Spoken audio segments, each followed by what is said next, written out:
Part two is continuing our conversation about continuity. So we had problems on your homework, which I told you to stop before you got to these ones, where there's find values of a and b that make the function continuous. It's those types of questions. And we're also going to talk about the intermediate value theorem today. So number one says, what is a value for a that makes the piecewise function below continuous?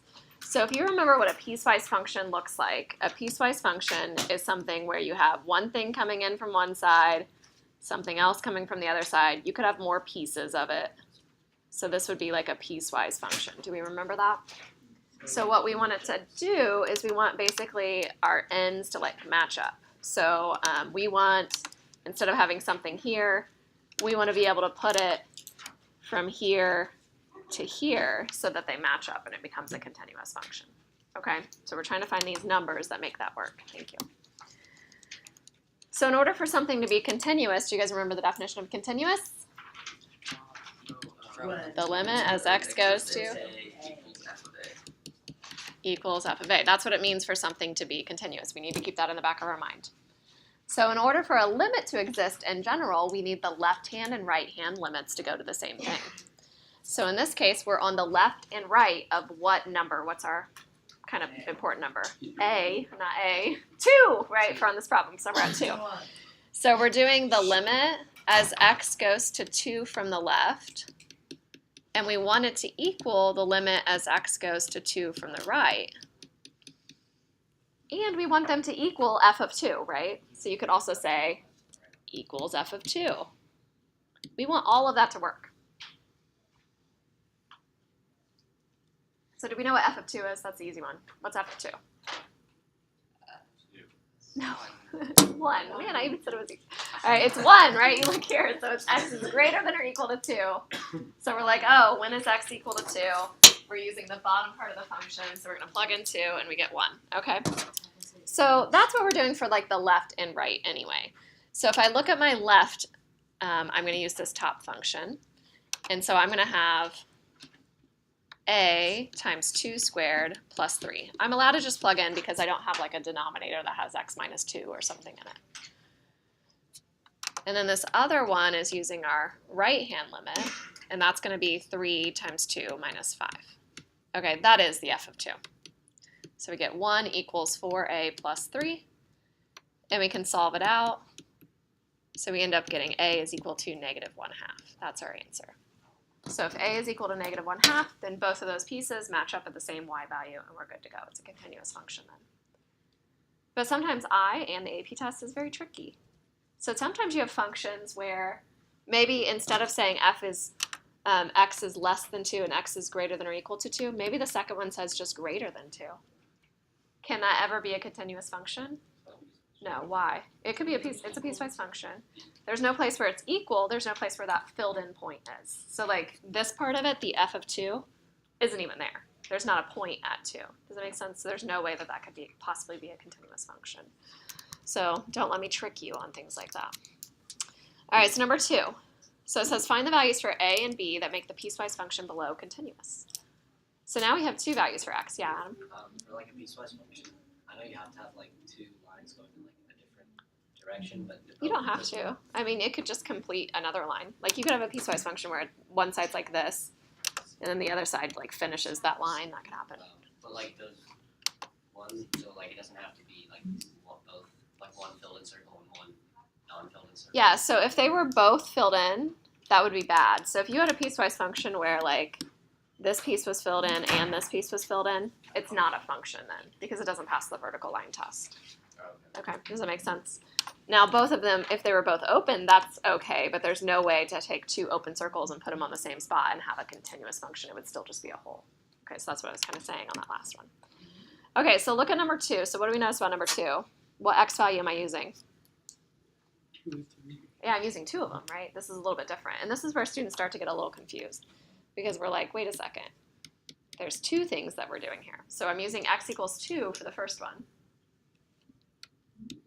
The first 2. And then I'm using, what, x equals 3 for those 2. And I'm going to create 2 equations. Okay, so when I use x equals 2, remember I'm still talking about like the limit as x goes to 2 from the left equaling the limit as x goes to 2 from the right. And a lot of times we can just plug in. Like the right one, I'm like, oh, I'm just going to plug in 2. So I have a times 2 squared minus b times 2 plus 3. But what happens if I try to plug in 2 into the top function? That's undefined. Yeah, I get 0 over 0. It's undefined. So I'm going to leave that limit for the left hand. So I'm going to say limit as x goes to 2 from the left. And then I'm going to write it as x squared minus 4 over x minus 2. So you had things like that, like on your limit quiz, right? Are you just going to simplify it later? Yeah, I'm just going to simplify it like limits, right? So I'm going to say limit as x goes to 2 from the left, and I'm going to factor it, x plus 2, x minus 2. And that reduces out, and then I'm able to plug in the 2. So I've gotten rid of the part that made it undefined. And then the right-hand side is just 4a minus 2b plus 3. So we get 4. Do you see how I got 4? Because I took my 2 and I plugged it in for x. Right, so 4 is equal to 4a minus 2b plus 3. So if I got all my a's and b's on one side, I'd have 4a minus 2b equals 1. Okay, so how am I going to get a and b? Well, I need a second equation that has a and b. And so we get that from the other one, like x equals 3. Yeah, all right. Just so conceptually think with this, so for that 3 equations of 2x minus a equals 1, Uh-huh. right, wouldn't you set that up the same as you set up the other one, so then that one just also equals the top one now? Yeah, but so that's creating this equation. So the top one is equal to the middle one. Yeah, so that's what we just did. We just simplified it the top down. one's equal to the middle one. I'm saying is the middle one equal to the bottom. Yep, so the middle one's going to equal the bottom, but not at x equals 2 anymore, right? So we're going to set middle equal to bottom, but x is going to equal 3 in this case. So we have to plug in a different number. So we're going to plug in 3. So when I do, I get, well, let me write my limit thing again. So limit as x goes to 3 from the left is equal to the limit as x goes to 3 from the right. Now this isn't terribly important. I always write it. It's just good notation to write it. But it was important in that first one because we couldn't just plug in 2, right? We needed to say, oh, wait, this is a limit, and I know how to simplify limits. Now I can plug in. All right, so as I plug in 3 from the left, I'm going to have a times 3 squared minus b times 3 plus 3, and that's going to equal 2 times 3 minus a plus b. And I continue to simplify.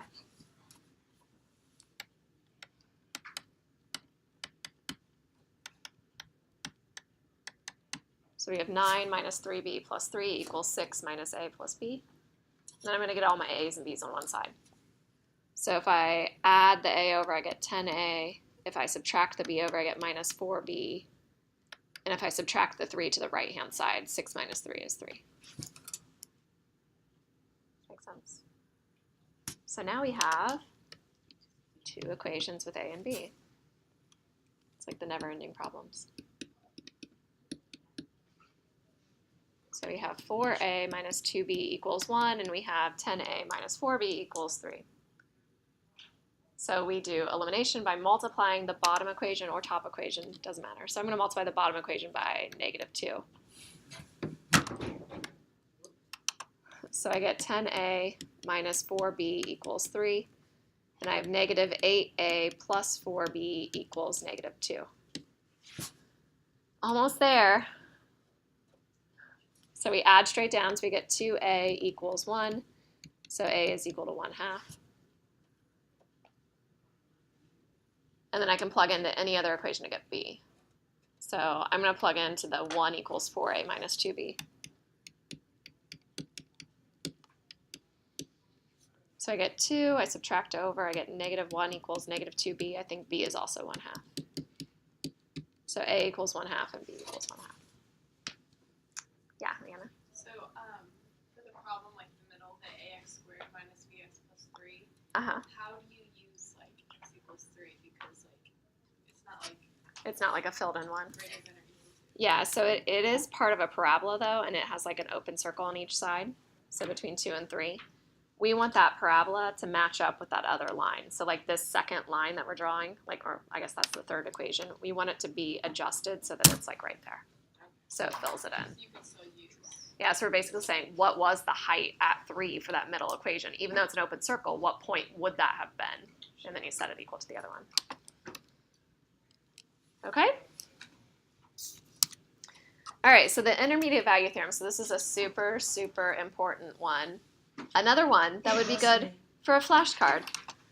So star it.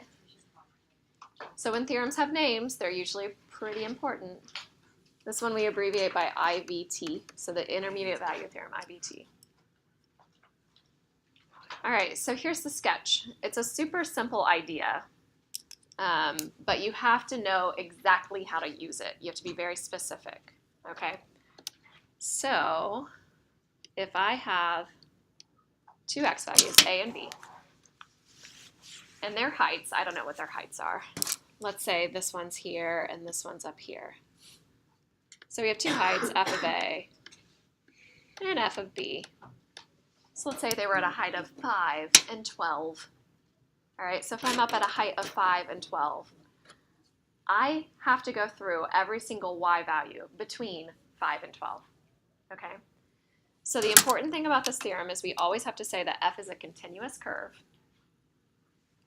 So if I have some kind of curve connecting a and b, and I pick any height between there, so let's say I pick this height right here, and let's draw a little horizontal line. Do I have to go through that horizontal line at least once? Why? Because I said f is continuous. If f wasn't continuous, that means I can jump around. I can do a jump discontinuity and go to a different height. That's in between A But and B. since any height that's between, so we call it the height n. So for any y value between a and b, there has to be a place between the like on the interval a and b. So there has to be a c value such that f of c is equal to n. So that's what your blank is. F of c is equal to n. So let's read through. So it says, suppose f is continuous on the closed interval a to b, and let n be any number between those two heights, f of a and f of b, where a and b aren't, f of a and f of b aren't at the same height. Then there has to exist a number c on a and b such that f of c is equal to n. Okay. So where do we use this the most? So not just in AP Calc, but in other classes, you'll have things where you have your A and you have your B, and let's say f of A is below the axis and f of B is above the axis. If I want to prove that there's a 0 between them, and I know I have a continuous curve, I have to have a 0, so it x-intercepts somewhere between those two heights. Yeah, Ari? So then, how come A and B and the problem above both equal to 2? A and B and the problem above had nothing to do with this intermediate value theorem. These are just random variables. I could have called those H and J or whatever. I mean, these could be anything, right? So this is an interval A to B. All right, so it says show that there's a root of the equation 3x to the fourth minus 5x squared plus x minus 2 equals 0. So a root is an x-intercept or a 0, right? That's what they're all the same word. So you might see this phrase lots of different ways.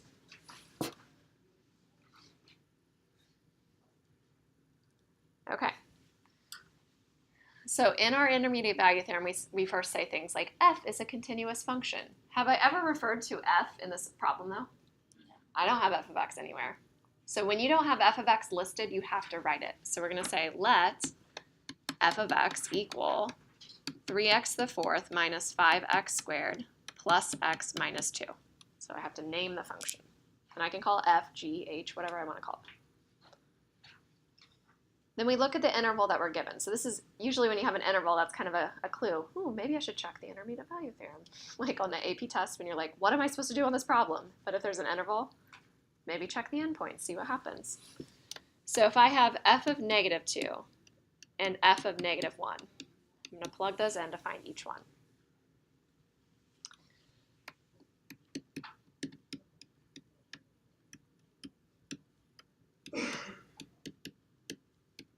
So when I plug it in, I get 3 times 16, which is 48, minus 5 times 4, so minus 20, minus 2 minus 2.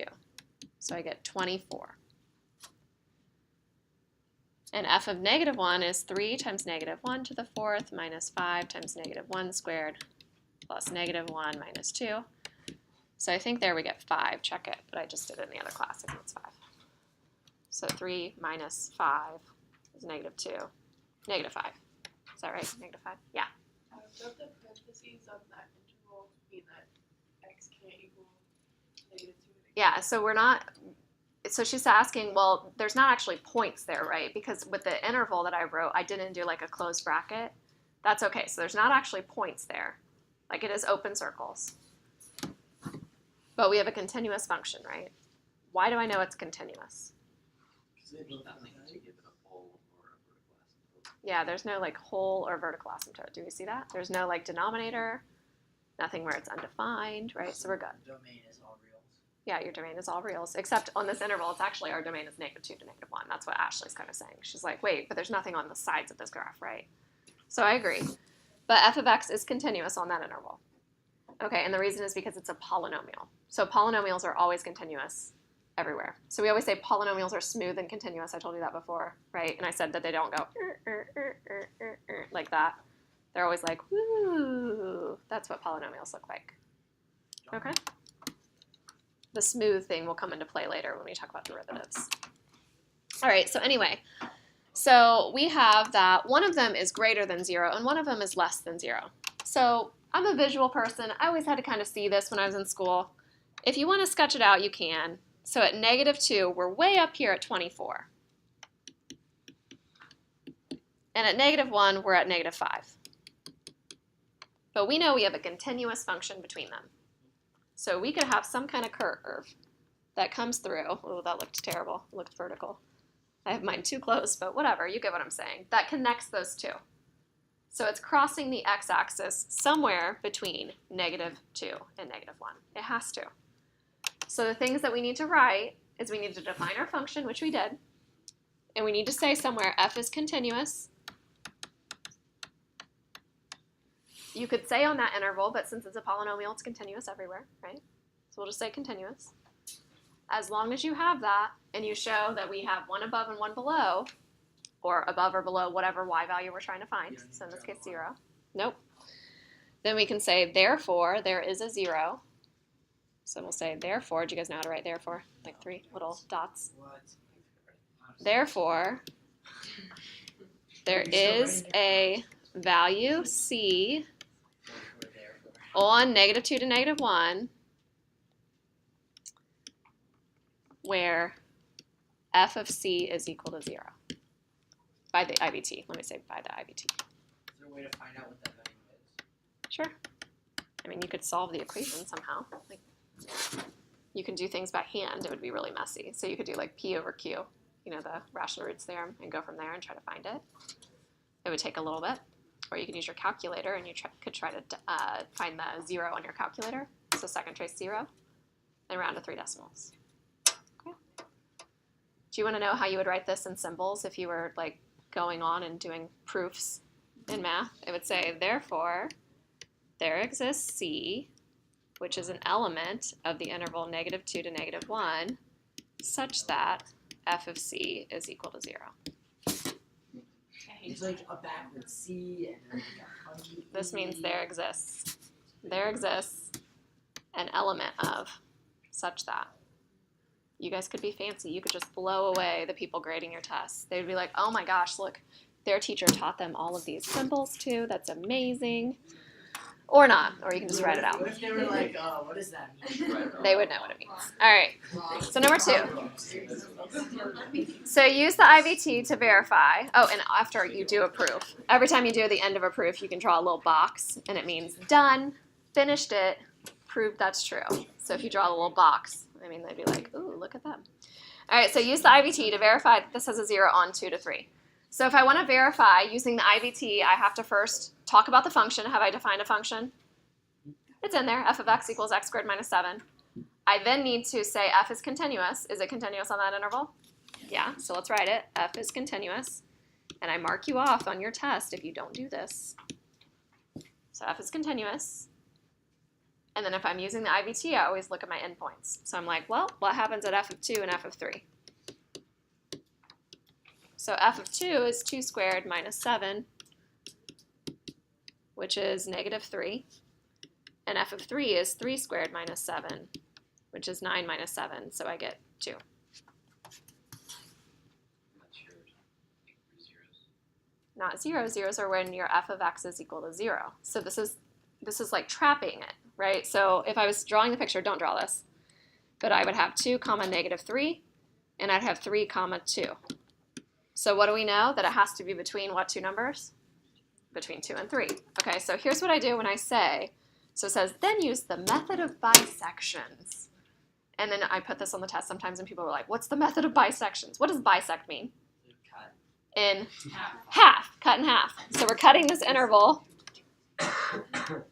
from 2 to 3 in half. So the next number I'm going to try is 2.5. So right now I found that f of 2 was a negative number, and f of 3 was a positive number. So less than 0 and greater than 0. I don't know. Let's see. So let's find f of 2.5. Alright, that's enough. So I do 2.5 squared minus 7. So I get 6.25 minus 7, which is negative 0.75. So if you don't know this and I ask you to use the method of bisections, I'd probably let you use your calculator. Pretty nice with that. So if we go to y equals and we put in x squared minus 7, and we go to our table, we could plug in 2 into our table. We get negative 3. 3 in the table, I get 2. 2.5, I got negative 0.75. That is less than 0. So I have another number that's below the axis. So now where am I between? 2.5 and 3. So what's the next number I try? I have it again, 2.75. So then I find f of 2.75. And you can use your calculator. So on my table, I put in 2.75. I get 0.5625. That is greater than 0. So now where am I between? 2.5 and 2.75. So what number am I going to do next? 2.6. So does this keep going on forever? No, it goes. I said I want to find a length of 1/8. So I started out with a length of 1. I was between 2 and 3. Then I halved it, so I'm at 1/2. Then I have it again, I'm at 1/4. Is this the last time? Yeah. Yeah, this is the last time. Thank goodness. Do you guys know how to find half of 2.5? And 0.625. Yeah, you do. it's 0.625. So you could find the average of those two numbers. You could add 2.5 to 2.75 and divide by 2 if you're not sure. Or you could find the distance between them, divide by 2, and then add it to 2.5. All right, so 2.625. So when I do f of 2.625, did you guys get it? Yeah, so negative 0.1094 something is less than 0. So that's negative. So what interval are we between? Oh, 2.625 and 2.625 to 2.75. Now you can use brackets if you want to. I'm going to use parentheses because I knew my 0 didn't happen exactly on those points because I didn't get 0, did I? I got 0.5625 and negative 0.1094. Okay, but you could use either one. So on the interval. So how come? So this is just finding a more specific. Yeah, so if you were really using your calculator, I mean, I let you use your calculator for this anyway. If you really had your calculator available to you, wouldn't you just do like second trace 0 and find it using the calculator? But if you just had one of those basic I-step calculators, you could do this. Yeah. How come in the interval of this problem it was brackets? Was that just? You can do brackets if you want to. It doesn't matter. I mean, like, is there like a specific reason, like no, I could have done parentheses or brackets. It doesn't matter. I could just say on any interval, including the endpoints or not including. Was it at 2? No. There wasn't a 0 at 2 or 3, right? All right, so number 3. So is any real number exactly 1 less than its cube? So I always ask questions like this on the test, and then people are like, I don't know how to do this problem. Right? There's one in your notes just like it. So no surprise if you look at your notes before the test, even if it's not on the study guide. It will help you out. So think about what equation you are solving. So any real number. So I'm going to say x. X is my number. Is any real number equal to exactly 1 less than its cube? So 1 less than its cube would be x cubed minus 1. So you can think through. You can be like, okay, 2, I don't know. Is 2 equal to 2 cubed 8 minus 1? No, 2 isn't equal to 7, right? Well, what if I did 1? I mean, you can go through some different things. It's not a nice number. So it's not like an integer. Some people think, oh, I can only try 1, 2, 3. Nope, doesn't work. What about like the cube root of 25? I don't know. Like it can be something else, okay? So you gotta do X. So we could do this by hand using that rational roots theorem that you guys learned in pre-calc and algebra 2. What? Or we can use the IVT just to show, yeah, there has to be a 0. Because I didn't say find it. I said, is there any real number? Is there a number that works? So let's see. So what I'm going to do is I'm going to set this equal to 0, and I'm going to subtract my x over. And then I'm going to start using the IVT. So in order to use the IVT, I need an f of x. Do I have f of x? No. So I let my f of x equal x cubed minus x minus 1. So I could have g of x, h of x. I don't care. So we defined a function. Do you have to put let in front of it? Yes. Probably don't, but it's fine. All right. F is continuous. Do we agree? Because it's a polynomial. So you could be very specific and you could say f is continuous because it's a polynomial. Or you could just write f is continuous. It's fine. As long as you have that in there, you can use the IVT.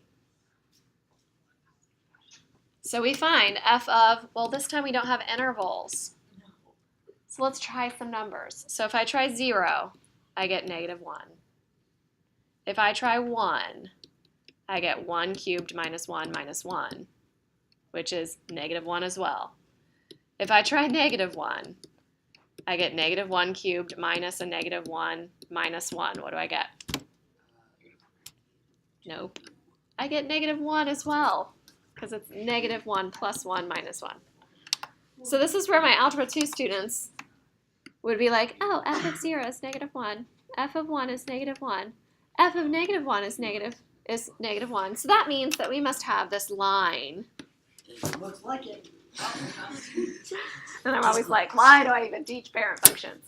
So what does this graph have to look like? Right, we all did it with our fingers. It looks like this. We all know that. But then still people are like, just a line. The first 3 I tried were all in the same spot. So we know it's going to go something like this. I don't know what's happening here. But it's probably going to cross the x-axis. It has to, right? Because the end behavior. You do like 3 times. So let's try something else. Let's try f of 2. So if I do 2 cubed minus 2 minus 1, I get 8 minus 2 minus 1, so I get 5. Ding, ding, ding, ding, ding. So I have something that's less than 0 and something that's greater than 0. They don't have to be right next to each other. But I know that it has to be between these 2 values. So even if I didn't use 1 and I used like negative 1, I could say, yeah, there's one on the interval negative 1 to 2. It doesn't matter as long as you find one above and one below. Yeah, I would just use the closer one if you found other ones. So therefore, there is a value c such that f of c is equal to 0 between, well, let me say where c is between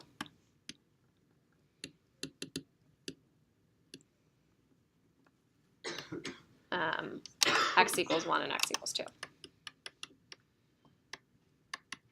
I didn't write that the nicest way, but you get what I'm saying. So I could say, therefore, there's a c on the interval 1 to 2 such that f of c is equal to 0. Okay, so we just used the IVT, intermediate value theorem. Does this make sense? Okay.